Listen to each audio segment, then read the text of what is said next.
The rumble of a siren pulled me from sleep at 6:32 a.m. on a Saturday. I rolled over, hoping it would pass by, but the sound grew louder until it stopped right outside my house. I groaned, pulling on a pair of jeans and a t-shirt, and stumbled toward my front door just as someone started pounding on it. I pulled it open to find Officer Pete Martinez on my porch, looking apologetic, with a police cruiser parked in my driveway. Behind him stood Deborah Winters, the president of the Whispering Pines Homeowners Association, arms crossed over her chest, a triumphant smile on her face. "Mr. Vance," Officer Martinez began, "we've received a complaint about an unauthorized vehicle on your property." I blinked, still groggy. "What unauthorized vehicle?" Deborah stepped forward, pointing dramatically toward my side yard. "That monstrosity. It violates Section 4.3 of the HOA bylaws. No commercial vehicles or trailers permitted in residential driveways or visible from the street." I followed her accusatory finger to my horse trailer, which I'd parked beside my garage the night before. I'd gotten in late after picking it up from the repair shop, planning to move it to my barn this morning. "It's just temporarily parked there," I explained to Officer Martinez. "I'm moving it later today." "The bylaws clearly state," Deborah began, but I cut her off. "I'm aware of the bylaws, Miss Winters. I've been a resident here for 3 years." "Then you should know better, Mr. Vance," she replied, her voice dripping with condescension. "You have 1 hour to remove that eyesore or face a fine of $100 per day." I rubbed my eyes, trying to maintain my composure. "Officer Martinez, is there actually any legal issue here? This is my property." He shifted uncomfortably. "No legal violation, sir. This is strictly an HOA matter." "I'm just here because Miss Winters insisted there was a potential code violation." "Which there clearly isn't," I said firmly. "Well, I'll leave you folks to sort this out," Officer Martinez said, clearly wanting to be anywhere else. "Mr. Vance, just try to comply with your HOA rules if possible."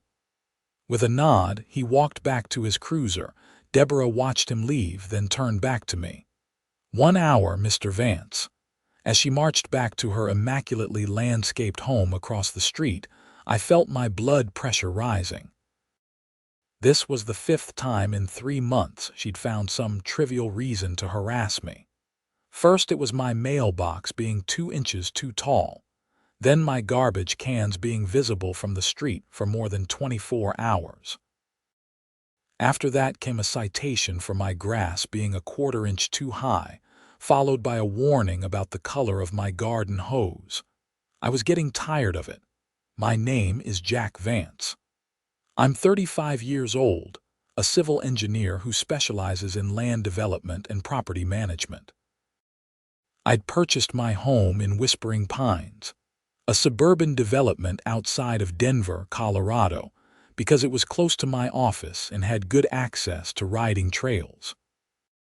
I kept my 2 horses, Thunder and Storm, at a small property I owned about 15 minutes away, where I had a modest barn and a few acres of pasture. I'd never had trouble with HOAs before moving to Whispering Pines. In fact, I generally understood their purpose: maintaining property values, ensuring community standards, and so on. But Deborah Winters had turned this HOA into her personal kingdom, using the bylaws as a weapon against anyone who didn't fit her vision of the perfect neighborhood. I closed my door and went inside to make coffee. As I waited for it to brew, I pulled up the HOA bylaws on my laptop.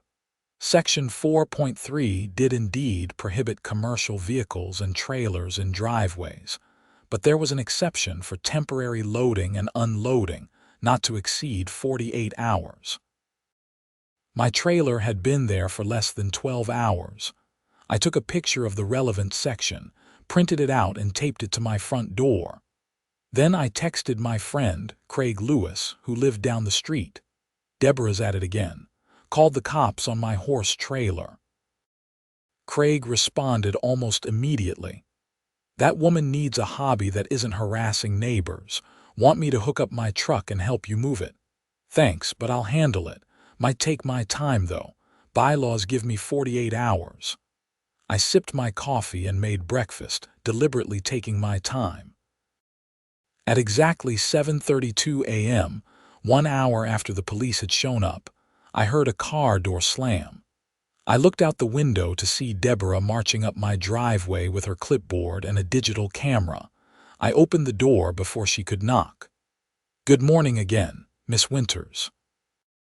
"Your hour is up," she announced, snapping photos of my trailer. "That's a $100 fine for today, and it will increase each day until you remove this eyesore." I held up the printed bylaws. "Actually, Section 4.3 allows temporary loading and unloading for up to 48 hours. I'm well within my rights." She snatched the paper from my hand, scanned it quickly, then thrust it back at me.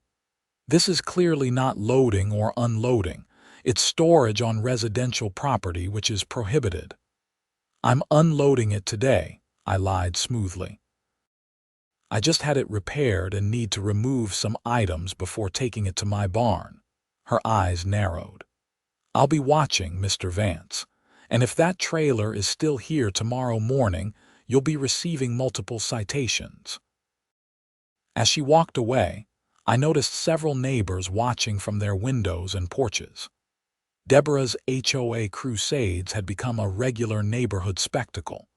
Most residents were too intimidated to challenge her, fearing they'd become her next target. I finished my breakfast, then called my brother Mike. "Hey, want to go riding tomorrow? I'll pick you up." "Sure," he said. "Where are we headed?" "I was thinking Cottonwood Trail. It's been a while since we rode there." "Sounds good. What time?" "How about 9 a.m.? I'll bring lunch." After hanging up, I spent the day catching up on housework and ignoring the occasional drive-by from Deborah's white Mercedes SUV. Each time she passed, she slowed down to glare at my trailer, which I still hadn't moved. Around 4 p.m., I finally hooked up my truck and drove the trailer to my small ranch property, feeling a small sense of victory that I'd kept it in my driveway for nearly 10 hours after her ultimatum. The next morning, I arrived at Mike's house at 8:30 a.m. He helped me load his horse, a chestnut gelding named Rusty, into the trailer alongside Thunder, my black quarter horse. "So what's up with this trail?" Mike asked as we drove. "You haven't wanted to ride Cottonwood in months," I smiled. "Just felt like a change of scenery. Plus, it's a nice day for it." What I didn't tell him was that Cottonwood Trail wasn't just any trail. It was a scenic 5-mile loop that ran behind the Whispering Pines development, connecting to the larger regional trail system.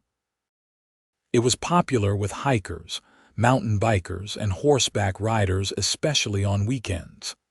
It was also partially on my property. When I'd purchased my home in Whispering Pines, I discovered something interesting in the property records. The developer had originally planned to extend the subdivision further west, but had run into environmental restrictions that prevented building on part of the land. Rather than deal with the hassle, they'd sold that section, nearly 40 acres of wooded hills and meadow, to a private buyer. That buyer had been me. I'd purchased the land as an investment, intending to eventually build a larger home and move my horses there. In the meantime, I'd allowed the existing trail easement to remain in place. Most people using the trail had no idea it crossed private property. They assumed it was part of the county park system, including, I was certain, one Deborah Winters, who regularly hosted Whispering Pines HOA nature walks every Saturday morning. I'd seen the announcements in the community newsletter. Mike and I arrived at the trailhead around 9:30 a.m. We unloaded the horses and set out on the trail, enjoying the crisp morning air and the tranquility of the woods. About 2 miles in, the trail curved around a large meadow, technically, and that's where we spotted them. A group of about 15 people, led by Deborah in her trademark beige hiking outfit and wide-brimmed hat, was just entering the meadow from the other direction. "Is that your HOA nemesis?" Mike asked, recognizing her from my descriptions. "The very same," I confirmed, nudging Thunder into a trot. "Let's go say hello." We approached the group, who paused their hike at the sight of 2 horses coming toward them. Deborah's smile vanished when she recognized me. "Good morning, neighbors," I called out cheerfully. "Beautiful day for a hike, isn't it, Mr. Vance?" Deborah acknowledged stiffly. "This is a private HOA event." "On a public trail?" I asked innocently. "This is a community trail," she corrected, gesturing to the other hikers. "We're conducting our monthly nature appreciation walk. Your horses could be a safety hazard." I nodded thoughtfully. "I see. Well, just so you know, this particular section of the trail passes through private property." I paused, letting that sink in. "My private property, actually." Deborah laughed dismissively. "Don't be ridiculous. This is part of the county trail system." "Not quite," I said. "The county has an easement, but the land belongs to me. Has for about 2 years now." I pointed to a small marker half hidden in the brush. "That's actually my property line back there. Everything from that point to about a 1/4 mile ahead belongs to me." Her face flushed. "That's absurd. If this were private property, there would be signs." I shrugged. "I don't mind people using the trail. I'm just pointing it out since you seem so concerned about rules and property rights." I smiled. "Have a nice hike." Mike and I continued our ride, leaving Deborah and her group whispering behind us. As we circled back toward the trailhead, I knew I'd just poked the hornet's nest, but I couldn't bring myself to care. Sure enough, by Monday morning, I had an email from the HOA board requesting my presence at an emergency meeting to discuss unauthorized trail modifications and false claims of ownership. I forwarded the email to my attorney, Caroline Mendez, with a brief explanation of the situation. She called me less than an hour later. "Jack, this is fascinating. They're claiming you're making false statements about owning part of the trail." "Yep. Deborah can't accept that her precious nature walks take place on my land." "Well, I've reviewed the property records you sent me previously, and there's no question you own that parcel. What's your goal here? Do you want to restrict access?" I thought about it. "No, I'm fine with people using the trail. I just want Deborah to back off and stop harassing me about every little thing. Maybe realize she doesn't actually control everything in a 5-mile radius." Caroline laughed. "Fair enough. Let's attend their meeting and see what they have to say. It might be entertaining, if nothing else." The emergency HOA meeting was scheduled for Wednesday evening in the community clubhouse. I arrived with Caroline at my side, causing an immediate stir among the board members seated at the front table. Deborah, in her capacity as HOA president, sat in the center, flanked by 4 other board members. About 30 residents filled the rows of chairs. I recognized most of them the retired couple from the corner house, the young family with twins who lived next door to me. Several others I knew by sight if not by name. "Welcome, everyone," Deborah began, her voice carrying that professional sternness she reserved for official HOA business. "We've called this special meeting to address some concerning developments regarding community access to the Cottonwood Trail system." She gestured toward me. "Mr. Vance has been making claims about owning portions of the trail, which could potentially restrict our community's access to this valuable resource. Additionally, he has been in violation of several HOA bylaws regarding vehicle storage and property maintenance."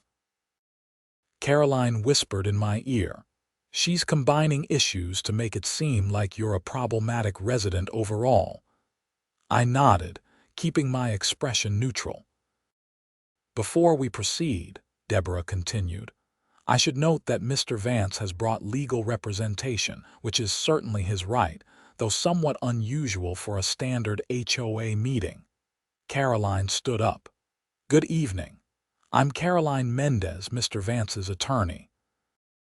I'm here because this meeting appears to involve questions of property rights and legal ownership, which are matters of law rather than HOA governance. Deborah's mouth tightened. Very well. Let's begin by addressing the property dispute. Mr. Vance claims to own a section of Cottonwood Trail, which has been used by this community for over a decade. It's not a claim, I said, standing up. It's a fact.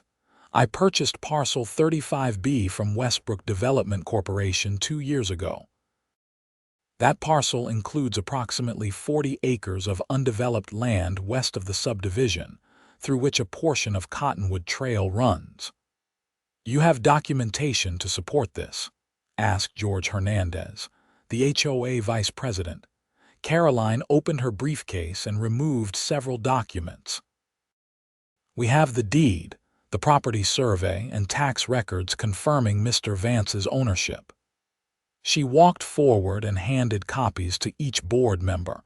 While they reviewed the documents, murmurs spread through the audience. Deborah's face grew increasingly red as she flipped through the papers. Even if this is accurate, she finally said, the trail has been in use for years. There's an implied easement based on established use. Caroline smiled. You're partially correct. There is an easement, but it's not implied, it's explicit. The county has a recorded trail easement that was established when the land was still owned by the developer. Mr. Vance has honored that easement since purchasing the property. Then what's the issue? Asked Linda Peterson, another board member. If there's an easement, we can continue using the trail, correct? Absolutely, I said. I've never intended to restrict access. I simply wanted to clarify ownership after Miss Winters suggested my horses were a safety hazard on my own property. Deborah glared at me. The issue is that Mr. Vance is being deliberately provocative. First with his violations of HOA rules regarding his trailer, and now with these claims about the trail. Caroline raised an eyebrow. Let's address the trailer issue then. My understanding is that Mr. Vance temporarily parked his horse trailer in his driveway for less than 24 hours, well within the 48-hour grace period allowed by your own bylaws for loading and unloading. It was clearly being stored, not loaded or unloaded, Deborah insisted. Do you have evidence of that? Caroline asked calmly. The room grew quiet. Several residents shifted uncomfortably in their seats. George Hernandez cleared his throat. Perhaps we should move on. Regarding the trail ownership, now that we've confirmed Mr. Vance does indeed own the property, what are his intentions? As I said, I have no plans to restrict access, I replied. The trail can continue to be used by everyone, including HOA organized activities.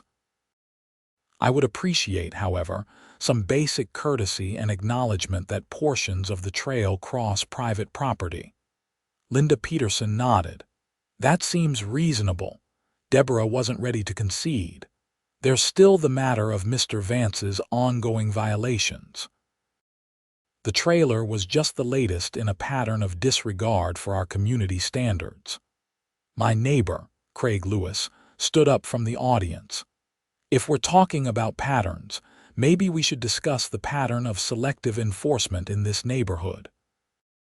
This isn't an open forum, Mr. Lewis, Deborah said sharply. Actually, Caroline interjected, according to your own bylaws, any member in good standing can speak at HOA meetings for up to 3 minutes. Mr. Lewis is a homeowner and member of the association. Craig nodded his thanks to Caroline. I've lived here for 5 years, and I've watched certain board members, He glanced meaningfully at Deborah. Target specific homeowners while ignoring identical violations by others. Mr. Vance's trailer was in his driveway for less than a day, yet he had the police called on him. Meanwhile, Richard Simmons has had a boat in his driveway for 3 weeks, and there's been no enforcement action. Several residents nodded in agreement. Different violations have different priorities, Deborah responded defensively. According to what metric? Caroline asked. Are these priorities documented somewhere in the HOA governance documents? Before Deborah could answer, the elderly gentleman from the corner house stood up. I'd like to say something. I'm Howard Jenkins, lived here since the development was built. I've served on the board twice. He paused, looking directly at Deborah. In my opinion, this association has lost its way. We're supposed to maintain property values and community standards, not harass residents over trivial matters. Calling the police over a horse trailer is an abuse of both HOA authority and public resources. Applause broke out among several residents. Deborah banged her gavel, calling for order. This meeting is about the trail access issue, not a referendum on HOA policies, she insisted. Actually, I said, standing again, I think they're connected. The reason I brought up my ownership of part of the trail was in direct response to being harassed about my trailer. If the HOA wants to maintain positive relations with homeowners, it might want to consider a more collaborative approach rather than an adversarial one. George Hernandez looked thoughtful. Mr. Vance makes a fair point.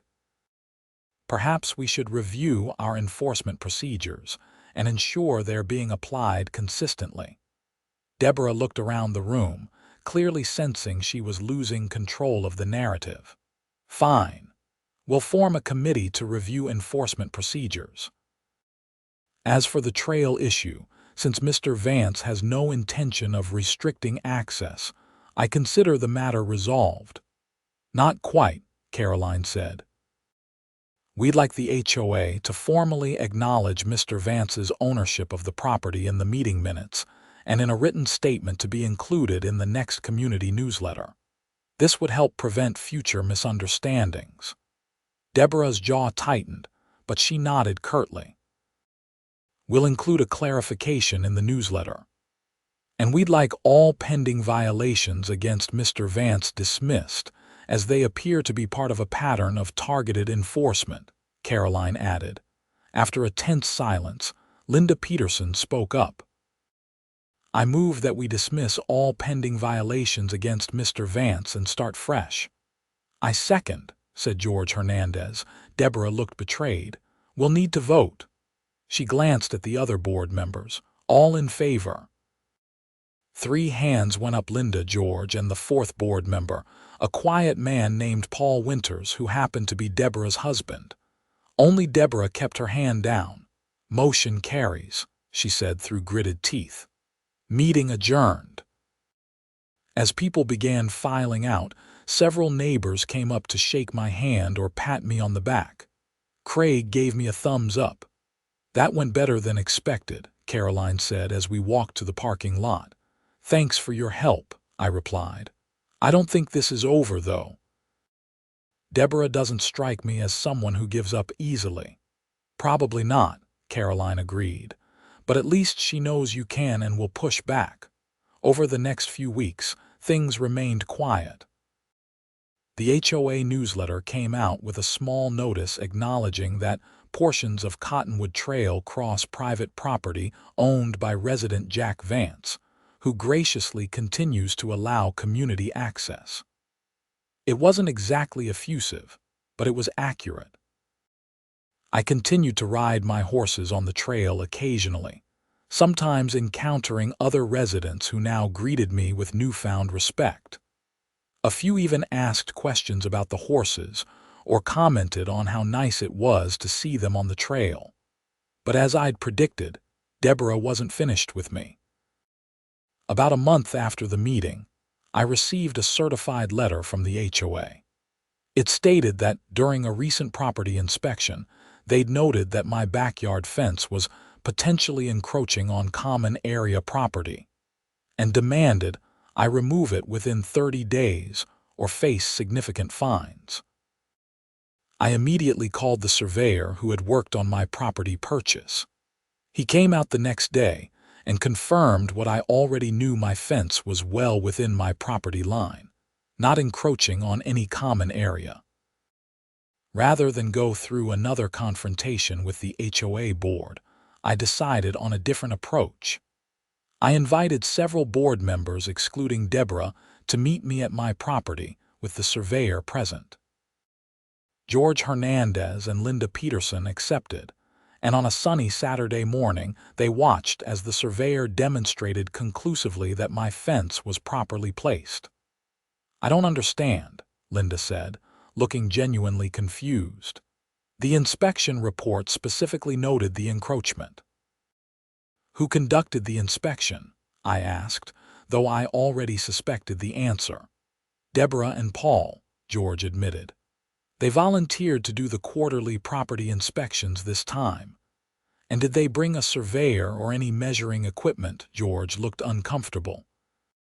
"Not that I'm aware of." "So they essentially made a visual guess about property boundaries?" I pressed. Linda and George exchanged glances. "It appears so," Linda finally said. "This is exactly the kind of selective enforcement Craig mentioned at the meeting," I pointed out. "Has every fence in the neighborhood been scrutinized this closely?" "No," George admitted. "Look, Jack, I think we all know what's happening here. Deborah took the trail ownership issue personally, and now she's, well, targeting me," I finished for him. "Which is harassment, potentially rising to the level of a legal issue if it continues." Linda nodded slowly. "I understand your frustration. What would you like us to do? First, formally dismiss this violation. Second, implement a policy that any property boundary disputes must be verified by a licensed surveyor before violations are issued. And third, consider whether your current leadership is serving the best interests of the community." "The first two are easily done," George said. "The third is more complicated. Deborah was elected by the homeowners. Then maybe it's time for the homeowners to reconsider that choice," I suggested. After they left, I called Caroline to update her on the situation. She listened carefully, then said, "This is moving beyond petty HOA squabbles into potential legal harassment. If you want, I can send a cease and desist letter." "Let's hold off on that for now," I decided. "I want to see how the board handles it first." The next day, I received an email from George stating that the fence violation had been dismissed due to verification of proper boundary placement. He also mentioned that the board would be discussing new inspection protocols at their next meeting. For a few weeks, things were quiet again. I began to hope that perhaps Deborah had finally gotten the message and moved on. Then came the incident that would ultimately bring matters to a head. I was out of town on business for 4 days. When I returned home late on a Thursday evening, I was shocked to find that a large maple tree in my front yard, one of the main reasons I'd bought the house, had been severely pruned, with nearly half its branches removed. I immediately called Craig, who lived across the street and would have seen what happened. "Oh man, I was going to call you about that," Craig said. "It was the HOA landscaping crew. They showed up Tuesday morning saying they needed to trim trees that were interfering with street visibility." "My tree is nowhere near the street," I said, staring at the butchered maple. "It's 20 feet back from the sidewalk." "I know. I tried to tell them that, but they had some work order signed by Deborah claiming it was a safety hazard. I took pictures, hold on." Craig texted me several photos showing the landscaping crew cutting branches from my tree, along with a copy of the work order he'd asked to see. Sure enough, it claimed my maple was obstructing street visibility at corner, despite the fact that I didn't live on a corner lot. I was beyond angry now. This wasn't just harassment, it was destruction of my property. That tree was at least 30 years old, and while it would eventually grow back, it would take years to regain its former shape and beauty. First thing Friday morning, I called Caroline. After hearing what had happened, she didn't mince words. "This crosses a line, Jack. They've damaged your property based on a fraudulent work order. That's actionable." "What are my options?" "Several," she replied. "We can sue the HOA for the cost of an arborist to assess and try to remediate the damage, plus the decrease in property value. We could potentially add emotional distress. Or we could file a police report for vandalism and destruction of property." Would the police even get involved in an HOA dispute when it involves actual property damage based on false pretenses? Yes, this isn't an HOA rule enforcement. This is someone using their position to authorize damage to your property. I thought about it. Let's start with a demand letter to the HOA board. I want compensation for the tree, a formal censure of Deborah, and her immediate removal as HOA president. "I'll draft it today," Caroline promised. Meanwhile, I called a certified arborist to examine the tree. He arrived that afternoon, took numerous photos, and provided a detailed report. The news wasn't good. The excessive pruning had been done incorrectly, and at the wrong time of year, potentially endangering the tree's long-term health. He estimated the value of the tree at approximately $15,000 based on its size, species, and condition prior to the improper pruning, with potential remediation costs of another $3,000. When Caroline's demand letter went out on Monday, it included the arborist's report and a demand for $20,000 in damages, plus Deborah's removal from the board. We gave them 72 hours to respond before we would pursue legal action. The response came not from the HOA's lawyer, but from George Hernandez, who called me directly. "Jack, this is serious," he began.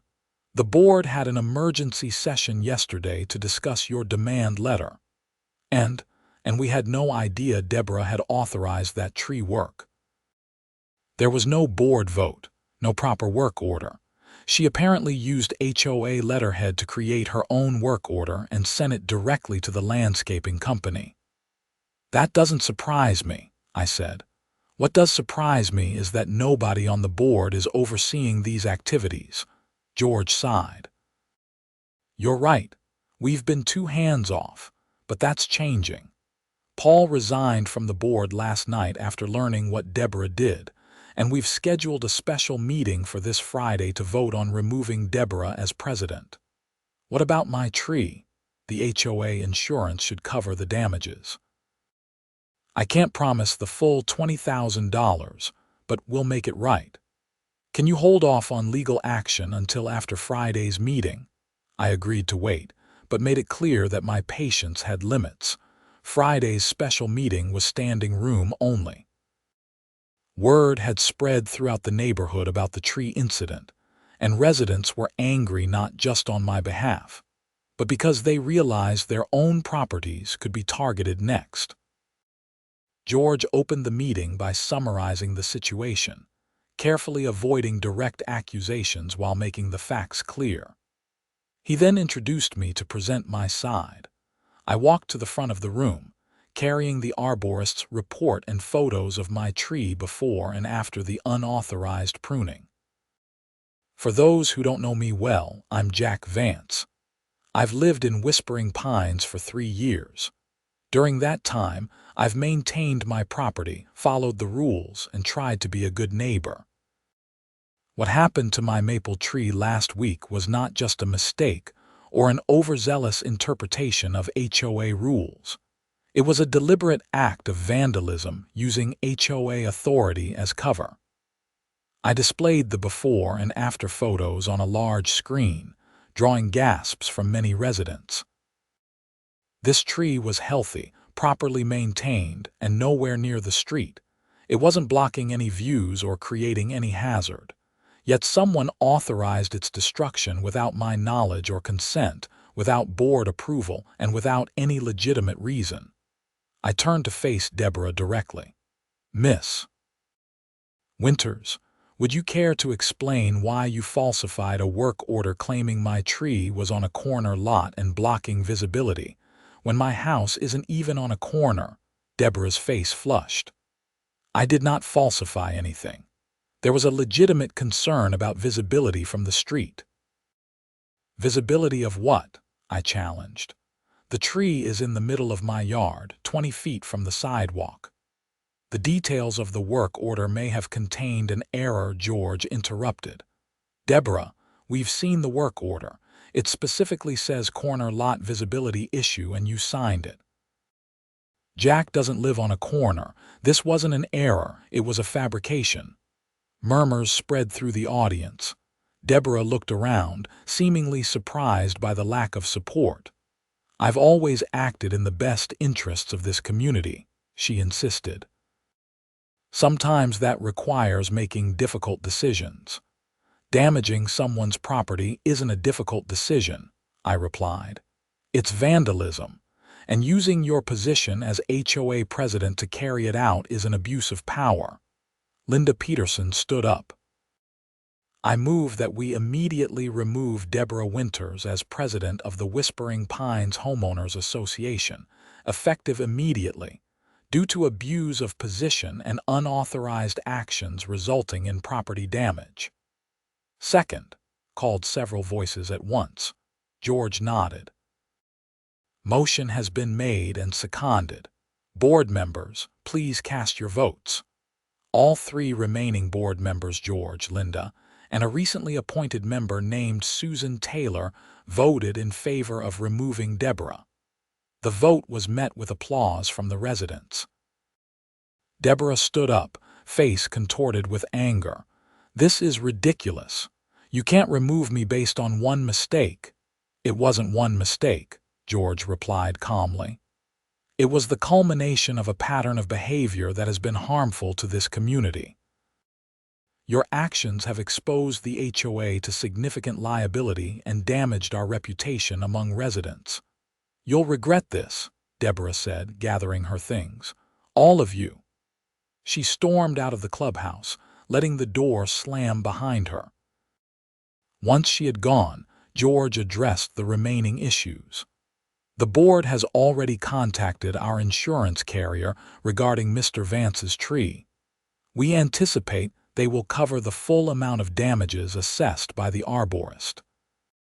Additionally, we will be implementing new procedures for maintenance work on private property, requiring documented board approval and homeowner notification."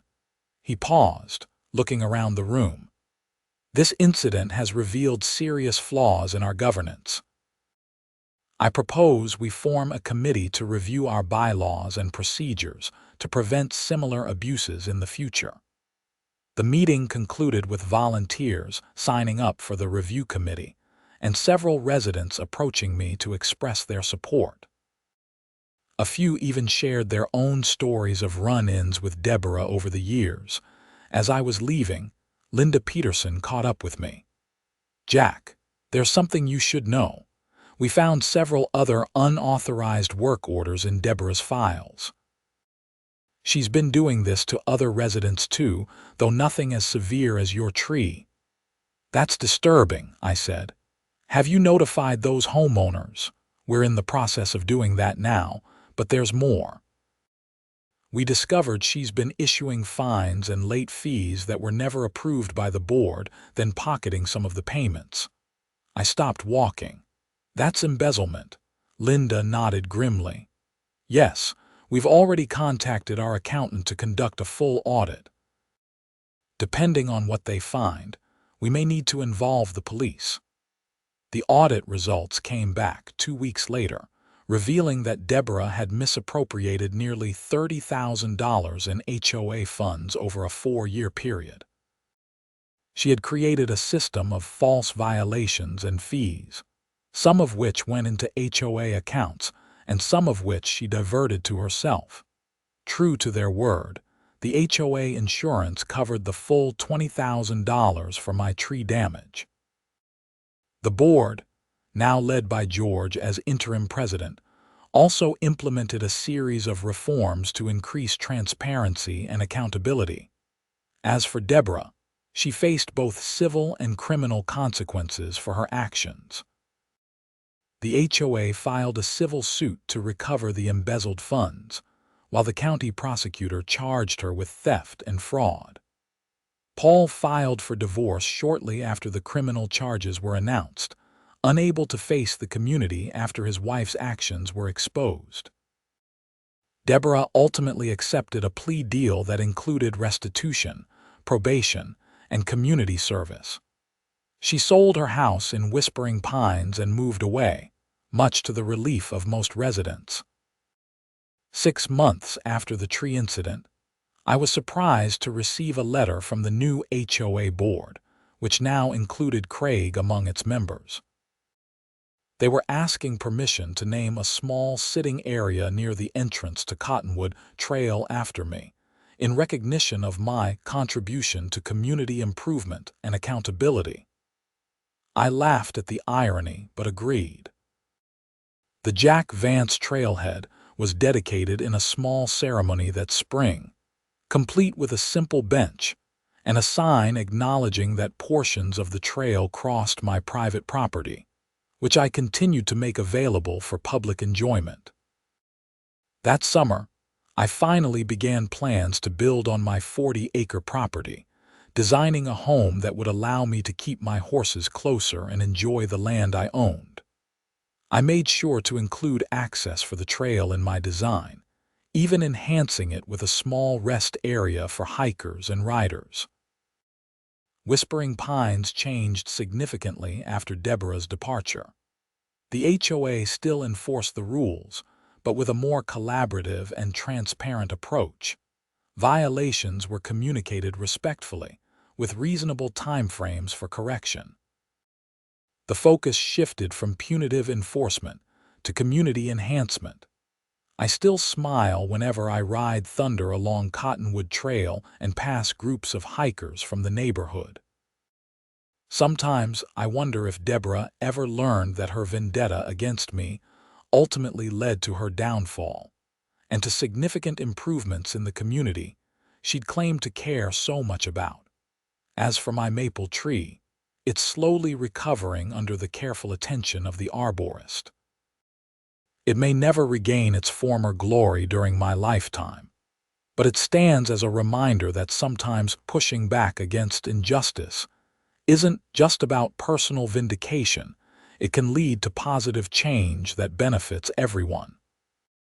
And whenever I see my horse trailer parked neatly beside my barn, I can't help but think about how a simple parking dispute escalated into a community revolution. If Deborah hadn't called the police that Saturday morning, she might still be ruling Whispering Pines with her clipboard and camera, making residents' lives miserable with her arbitrary enforcement and petty power trips. Instead, she learned a valuable lesson about the limits of HOA authority and the consequences of abusing power.